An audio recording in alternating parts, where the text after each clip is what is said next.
The gray folder was already on the desk when the session began. Caliph Oran noticed it before he noticed anything else, before the bench, before the height of the ceiling, before the quiet hum of the 9-system broadcast equipment running along the far wall. He was a junior attaché, third posting, present as an observer.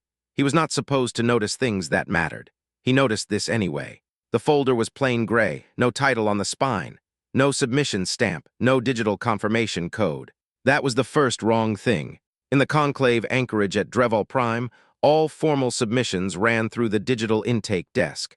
You logged it, you stamped it, you received a confirmation number that matched your filing to the session record. This folder had none of that.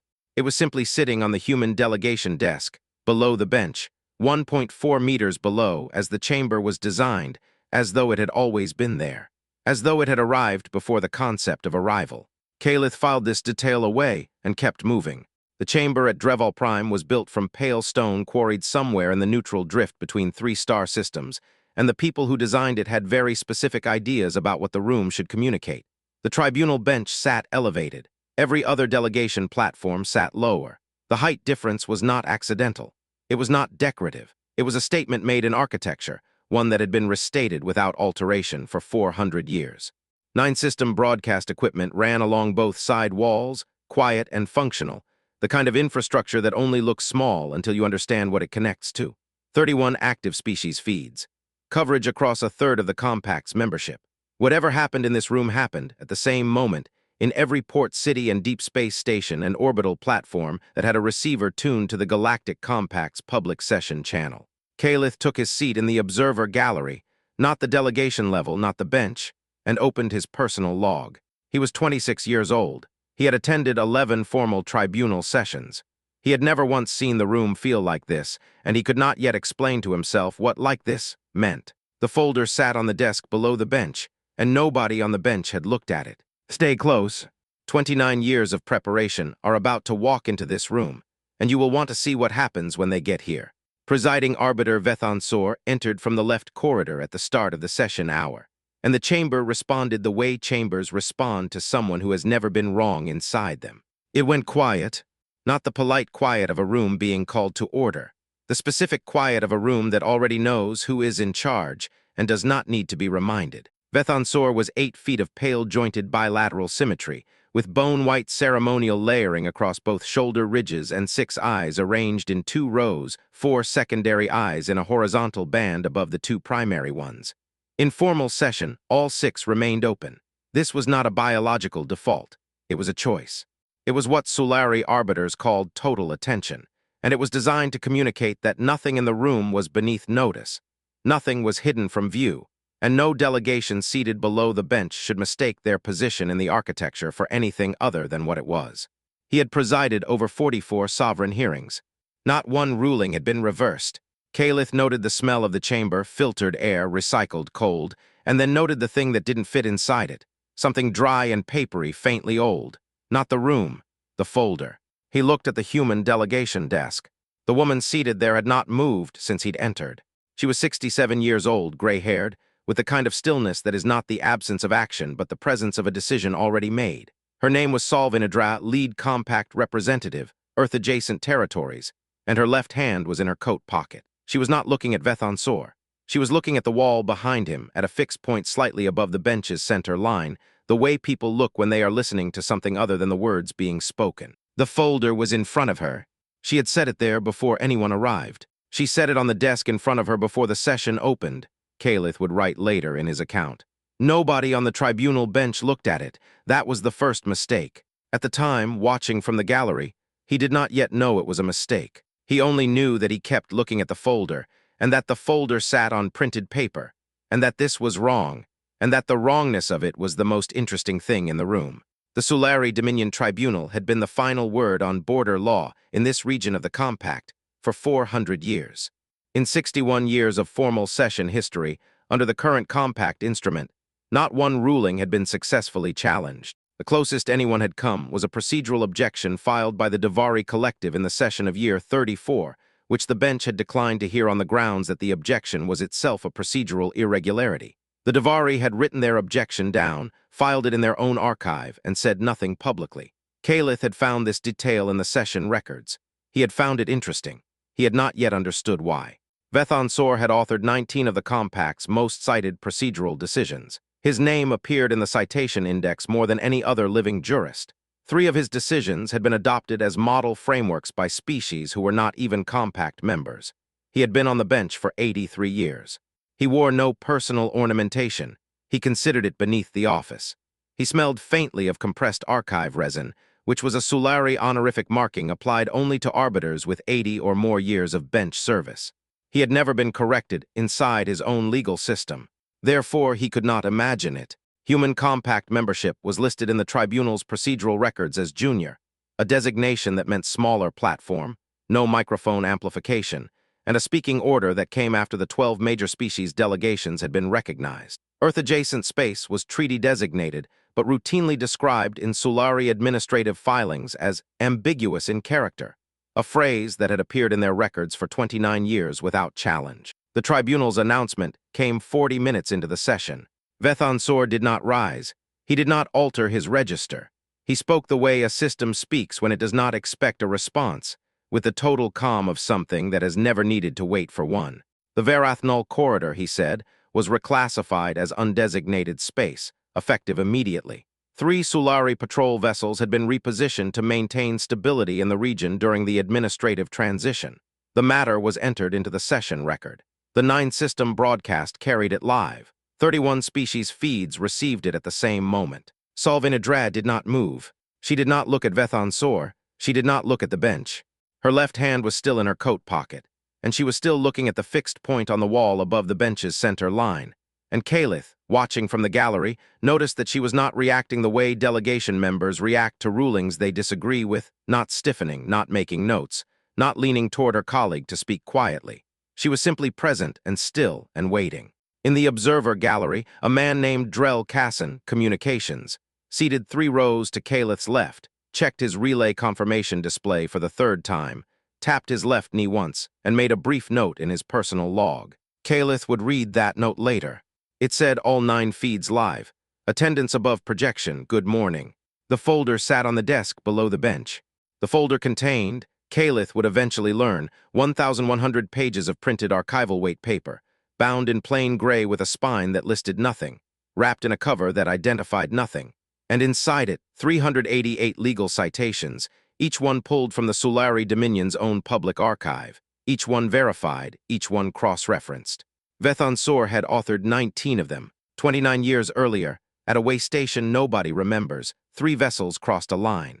The way station was called Verathnol, a mid-range border relay, functional rather than significant, positioned at the outer edge of Earth's treaty-designated corridor. It had a crew of 40. It had a communications array, a docking bay, and a filing system. It was not, by any measure, the kind of place where history begins. The 3 Sulari patrol vessels conducted an unannounced survey of the corridor. They logged it, they recorded the survey data. They documented the positioning of each vessel, the duration of each transit, the exact coordinates where each one crossed from undesignated space into Earth's treaty zone.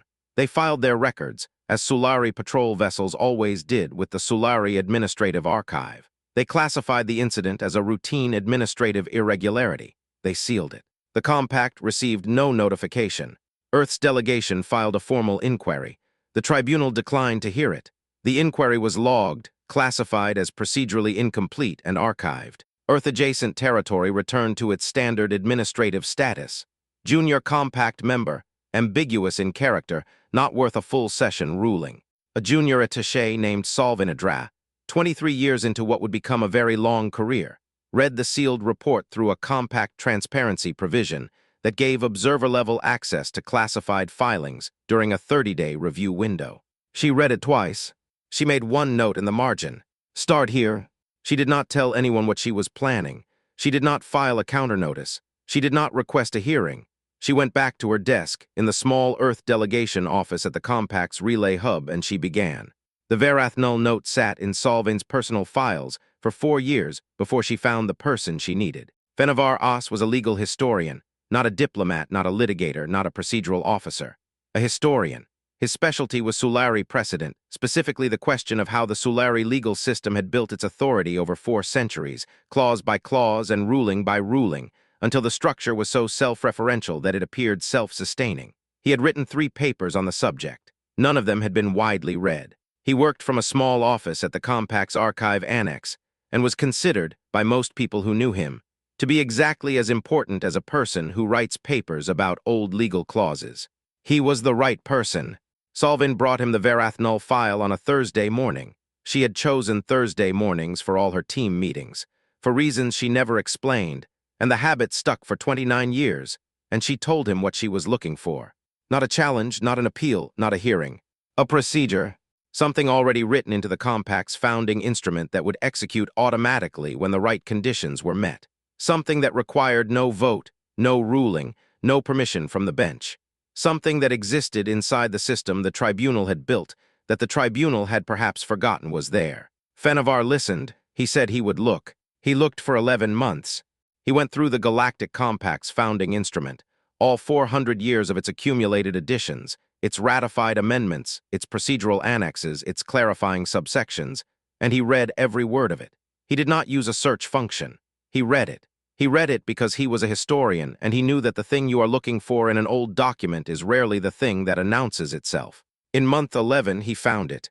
Article 7, subsection 11. It was buried in the founding instrument's second procedural annex, ratified 61 years ago as part of a package amendment that had primarily been about customs declaration timelines. Nobody had ever invoked it. It had no case history. It appeared in no citation index. It had been written in, agreed to, ratified, and forgotten by every party except the document itself. He circled it in blue ink. He brought it to Solvin on a Thursday morning. She read it once, she read it again. She set it down on the desk between them. Article 7, subsection 11 of the Galactic Compact's founding instrument, ratified 61 years ago, never invoked, transfers border arbitration authority automatically when a tribunal member commits a documented sovereign incursion against a compact signatory. The transfer is not a penalty. It is a procedure. It requires no vote. The room was quiet. Fennevar said, "The documentation requirements are specific. You need the original survey logs, each signed by a Sulari officer. You need the transit coordinates cross-referenced against the treaty boundary markers on file. You need the incursion date stamped against the current filing submission date." Solvin said, "How long?" Fennevar looked at what they had. He looked at what they would need. He thought about the coalition piece, the co-signatories the article required, the species whose territorial status would need to be in order, the notification windows, and the broadcast infrastructure that would need to be in place before the procedure could run. He said, 24 more years. Solvin said, "I know." They continued. No announcement, no press release, no signal that anything had changed. The coalition took the longest, not because the species were reluctant. It turned out that a surprising number of Compact members, when approached quietly, had their own files, their own sealed inquiries, their own Thursday morning notes that had never turned into anything because the thing they were looking for had not yet appeared. The thing they were looking for was each other. Drellkassin made the first contact in year 23. He was communications, not diplomacy, not legal, not cartography. He knew broadcast infrastructure the way Fennevar knew old clauses, which meant he understood exactly how a 9-system live transmission would land if the right signals arrived in the right window. He also understood, from a career spent managing information across species who had very different ideas about what a public record meant, that the most important thing about a coalition is not the moment it acts. It is the moment it decides to be ready. He reached the Davari collective first. Small-framed, four-armed, long-lived, there were Davari who had been present at sessions Vethansor's grandfather had presided over, and they had been reading everything since.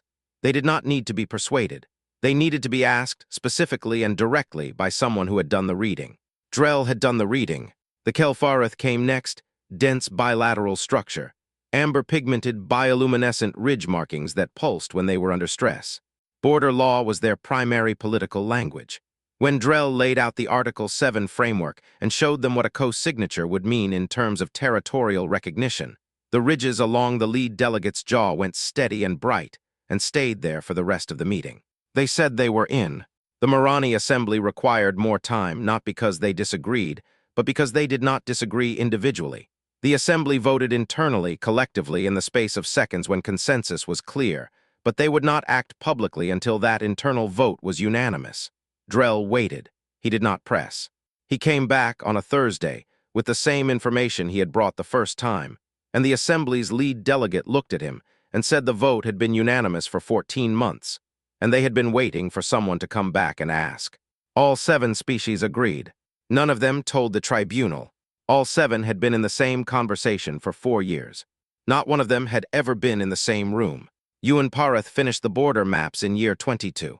She was a cartographer, the kind who still believed that a survey was only as good as the person who drew the lines, and who had therefore drawn every line in the document by hand, or as close to by hand as digital precision tools allowed when wielded by someone who checked their own work twice.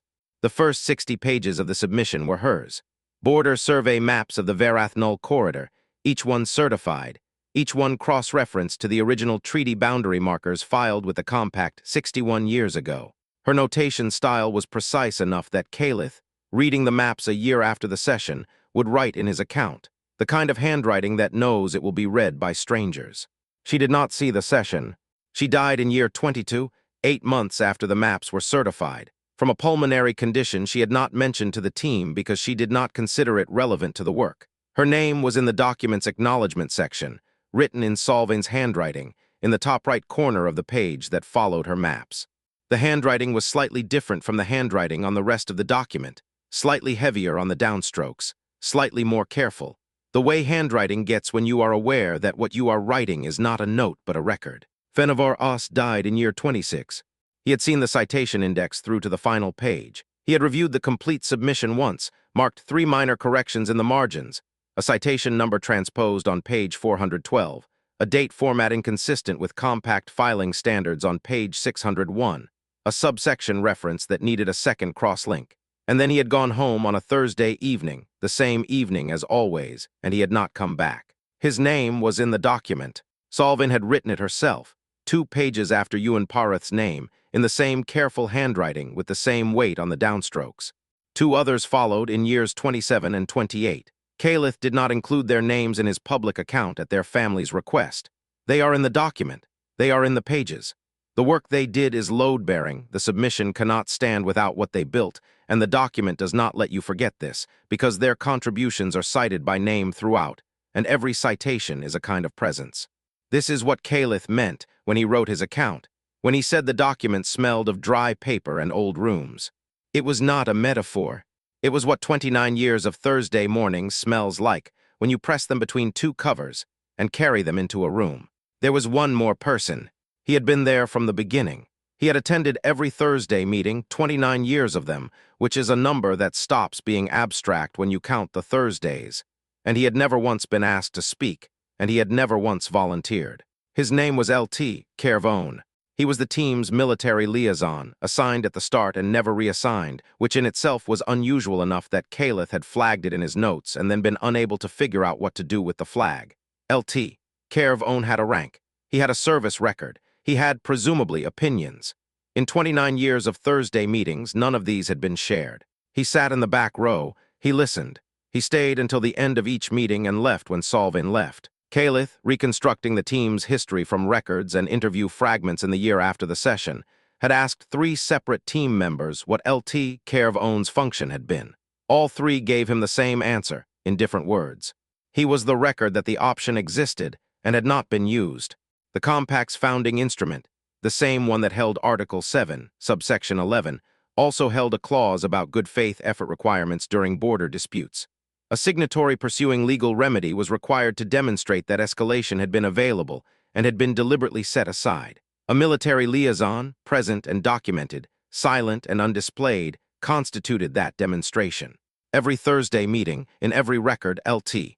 Kervone's name appeared on the attendance log. Present, silent, not deployed. That was the argument, not a word of it said out loud. Calith sat with this for a long time. He wrote in his account, I have covered 11 tribunal sessions. I have watched delegations bring lawyers, data analysts, communications officers, and translators into preparation meetings. I have never seen anyone bring a deliberate silence and let it do that much work. The question that opened in his chest, reading this, was whether L.T. Kervone would speak at the memorial. He did not know the answer yet. The night before the session, Solvin read the entire document. Not to check it. She had the document memorized, not in the way people memorize things they have studied, but in the way people carry things they built, which is closer to knowing where each board sits in the floor of a house than knowing the words of a poem. She did not need to check it. She read it because the people who had built it with her were inside it, and she owed them that. She started at page 1, Ewan's border maps, the handwriting precise enough to certify coordinates across light years of contested space, and she read straight through. She read the legal history section that Fennevar had spent 11 months building from scratch. She read the coalition documentation, Drell's communications logs showing the quiet years of Thursday outreach and the species who had said yes and said nothing to anyone else. She read the citation index, 388 entries, each one from the Sulari Public Archive, each one verified and cross-referenced and sitting inside a document that the tribunal had never seen coming. She finished at 2 in the morning. She set the document on the table next to her water glass and sat with it for a while. She did not sleep much. She got up before the chamber opened, went to the deliberation floor at Dreval Prime while the hall was still empty, set the document on the delegation desk below the bench, and sat down. She put her left hand in her coat pocket. She waited. Calith Oran had been watching Solve in a Draft for 40 minutes when Vethan Sor finished the announcement about Verathnul. He had been watching the folder. He had been watching her hands. He had been watching the wall behind the bench where her eyes stayed fixed. And he had been watching the broadcast equipment along the side walls, 9 feeds, all live, all steady. And he had been watching Drell Casson in the observer gallery, 3 rows to his left, tap his left knee for the 4th time and go still. The chamber was processing the announcement as a formality. 19 delegations, seated at their platforms below the bench. The broadcast running to 31 species feeds. The pale stone floor and the height differential, and the silence of a room that had received 400 years of rulings without once being surprised by one. Vethan Sor had spoken for 6 minutes and 40 seconds. Solvinadre had not moved her water glass. Calith noticed this, the glass, exactly where she had placed it when the session opened, untouched, and then Solving stood up.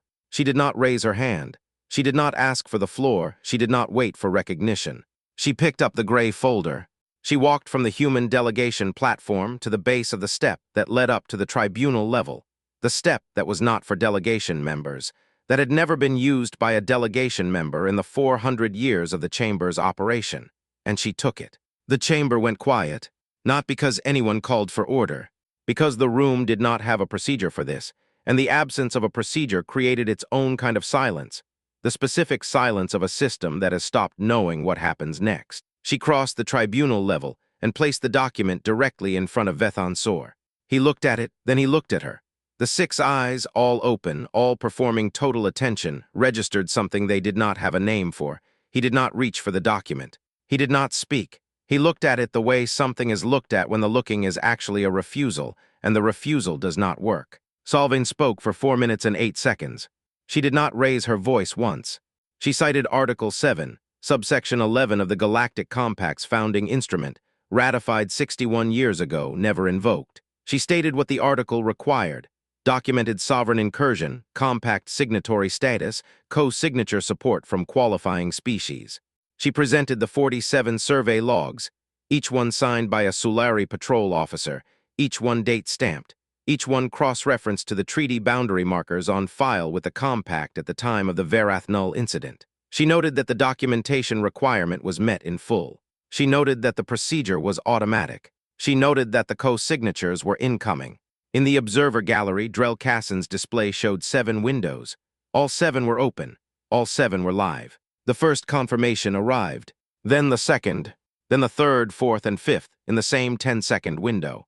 6, 7, 40 seconds, total, from the moment Solving cited the article to the moment the 7th co-signature locked on the 9-system broadcast feed. 7 species, none of them in the same room, all of them in the same conversation for 4 years on Thursday mornings in relay transmissions that the tribunal had never thought to track. There was no vote, there was no ruling, there was nothing left for the tribunal to decide in this room. The 7 co-signing species represented 14% of compact membership by seat count and 61% by territorial volume. The tribunal had spent 29 years describing them as procedurally irrelevant. The Article 7 procedure had a different description: qualifying co-signatories, present and documented, sufficient for automatic transfer. The procedure ran. Vethan Sor's 6 eyes did not close. They remained open, the full institutional display, the total attention, the signal that had communicated authority in this chamber for 83 years. They were still performing the thing they had always performed, but the performance had changed rooms without moving, and the eyes were now registering a space they had no architecture for. Salvin closed the folder. She did not look at the document again. She looked at Vethonsor, directly, for the first time since the session had opened, the fixed point on the wall replaced by the actual face of the thing she had been building toward, and she said quietly, "You moved 3 vessels into our corridor. We moved 1 document onto your desk. You're welcome to review the procedure." The chamber was silent. Calith Oren stopped blinking. This was not a choice. It was a failure of automation. His body had decided without asking him that blinking was a task it could not manage at the same time as registering what it was watching. He counted the silence because his body needed something to do. 14 seconds. Within 20 minutes of the session's formal close, 3 Sulari legal aides submitted requests for copies of the submission. They received them. The copies were identical to the documents Salvin had carried into the room. Every citation was in the same place. Every survey log was attached. The citation index, 388 entries deep, was complete and searchable. Vethonsor had authored 19 of those citations. That did not change. The session closed without a ruling. There was nothing to rule. The procedure had already run. The Border Arbitration Authority had already transferred. The session record had already been updated live on the 9-system broadcast in the 40-second window when 7 co-signatures had arrived. The tribunal's jurisdiction in the Varathnul corridor was suspended pending full review, and that suspension did not require the bench's agreement. It was in the record, it was permanent, it was the only thing that had ever mattered in this case. Drelkassan logged the broadcast metrics before he left the observer gallery. 9 systems, 31 active species feeds. He wrote the audience count in his personal log and then, after a moment, drew a single line through it. He noted next to the crossed-out number that he was declining to include it in any official account because he felt it would read as gloating. It was a very large number.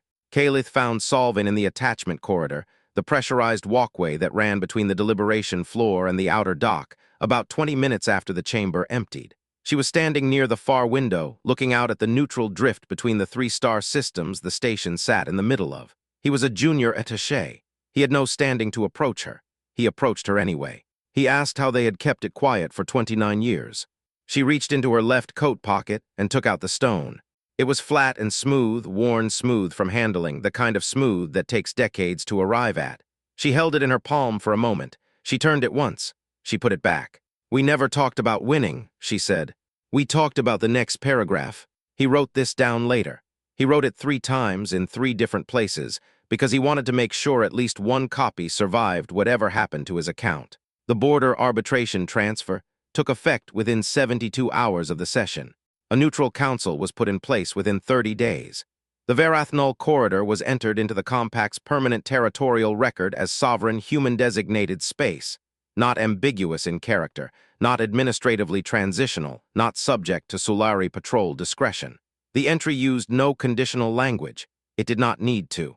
None of this required a fight. It had all been written into the procedure 61 years ago, and it had been sitting there, in plain language, in a document that every party to the compact had ratified, waiting for someone to read it carefully enough to understand what it was for. The tribunal issued no formal response to the session.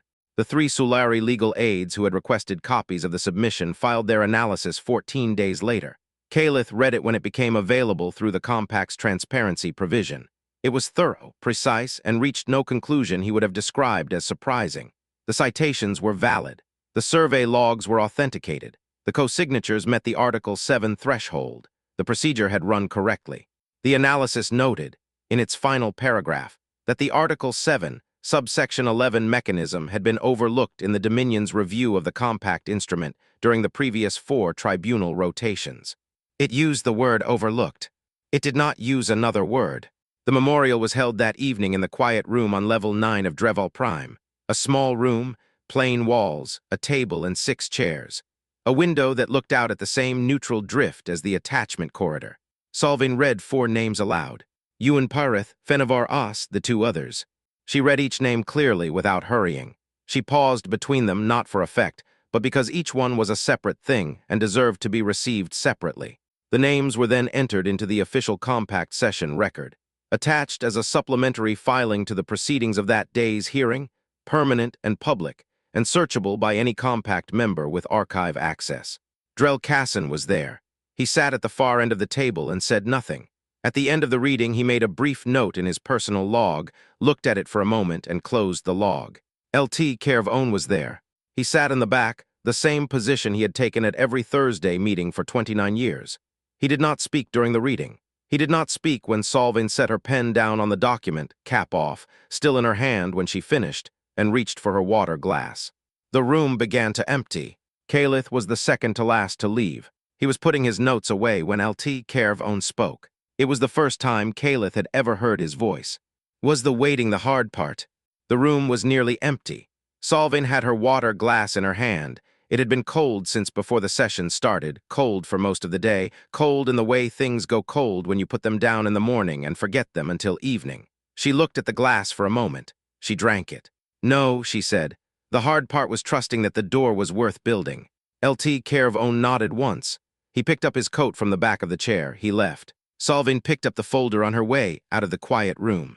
She carried it the same way she had carried it into the chamber that morning, flat against her left side, her left hand underneath it. But Calith, watching from the corridor, thought it looked different. Not lighter, not smaller. Just different in the way a thing is different when it has finished being what it was made to be and has not yet become whatever it is next. She walked down the corridor toward the outer dock. The folder was slightly warped along the spine, from being opened and reclosed over 29 years of Thursday mornings, from being carried in and out of rooms that didn't know what it was yet, from being set down on a desk below a bench where no one thought to look at it until it was too late to matter. She turned at the end of the corridor, where the light from the neutral drift came through the window, pale and even. Her left hand was in her coat pocket. The stone was there,